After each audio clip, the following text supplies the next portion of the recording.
This morning, I wanted to sum up or sort of review what we've been talking about over the past few days.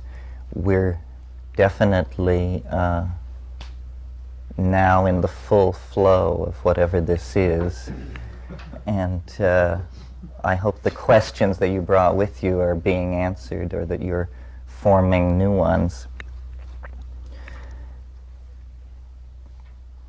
The process of trying to figure out what it is, which is what this seems to be and what consciousness seems to be, is a process that has been gathering strength for a very, very long time.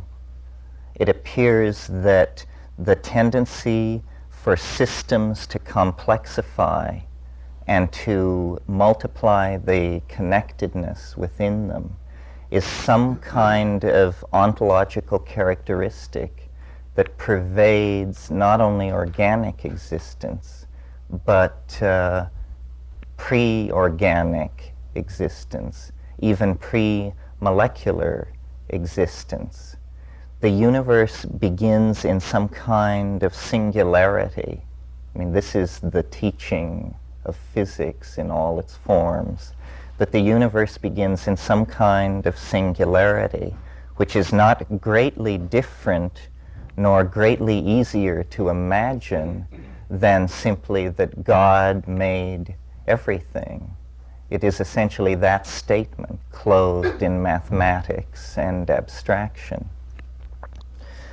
What is unexamined in all these models that project the whole scheme, from the largest to the smallest, from the earliest to the most recent, is an awareness that apparently the describing apparatus is unable to emerge from itself, that everything is somehow self-description.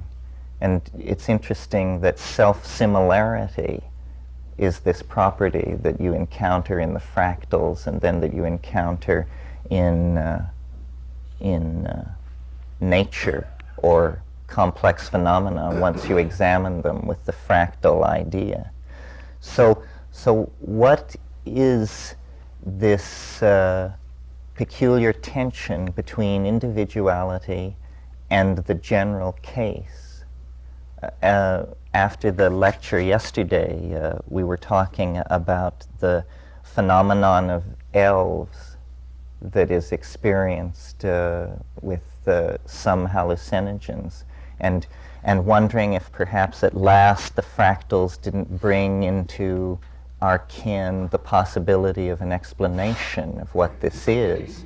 That what it is that you perceive at last the fractal nature of yourself, so that you see that you are yourself, but you are also all these little selves, which Jung actually mentioned this in one essay. He called them autonomous psychic entities, mischievous bounding forms of ontic energy. And this is what it is, and this can be viewed as a kind of fragmentation if it overwhelms the coping ability. But on the other hand, it is a perception that is probably primary. I've noticed in my own encounters with elves that they have a curious relationship to my own body image, in that they can jump in and out of your body. They are autonomous psychic entities, but also autonomous linguistic entities. The fact that they seem to be made of a material which is made more of meaning than light, in other words, that they carry their meaning on their surface, is indicative of the fact that they are made of the material of the self, if you want to think of it that way. In other words, that they are as ontologically primary as you, the perceiver. Well, if you once in that extremely altered state, you have touched this notion of the fractal nature of the self, then you bring it back and you see it all around you. I mean, for instance, ourselves as social creatures. I am myself. I could be someone else, you or you or you, and likewise you could be anybody. Our individuality is a uniquely felt thing, but few people would argue that someone looking down from a flying saucer would probably see us as interchangeable, the way we see ants as interchangeable. The ants are a fractal example of an animal population because all ants appear more or less alike, and all ant societies of the same species appear more or less alike. Yet from the point of view of the monad, at any level in the modular hierarchy, there is a unique perspective and a unique centering process which creates an individuality, a point of view, a self, which is sustained in time. But then when you turn toward this temporal dimension, which the self is sustained in, you discover what I mentioned in another context yesterday, that time also has this fractal quality. 1 minute is rather like another, 1 day is rather like another, 1 year is rather like another, and yet each day, each moment, each year is different. And so there is this strange tension between the self-similitude of temporal flow and also the differentiation in it.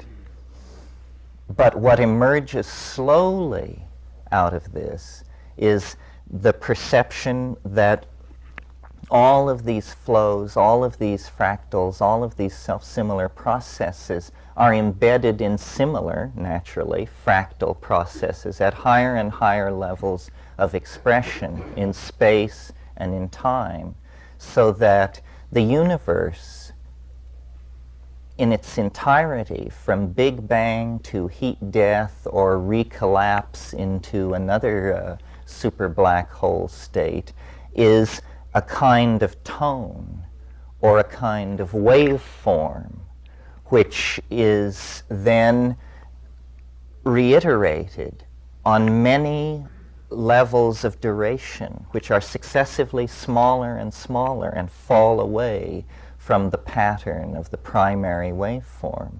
And so when you look at the history of the universe on a vast scale, what you see is an initial state of great indeterminacy, an inchoate state of such high energy that everything is just flying to pieces. There is no bonding energy that can overcome the kinetic energy of the system. Then as time passes and temperatures fall, eventually nuclear chemistry is possible. Electrons settle down into orbits around the nucleus of the nuclei of atoms. Then at a still much later point in time, the temperature in the universe in certain areas has fallen to, and the stars have cooked out a more complex species of molecules, carbon, and suddenly very complex structures can arise. And this tendency toward complexification, which describes the history of the entire universe, also describes the history of the 20th century, your life,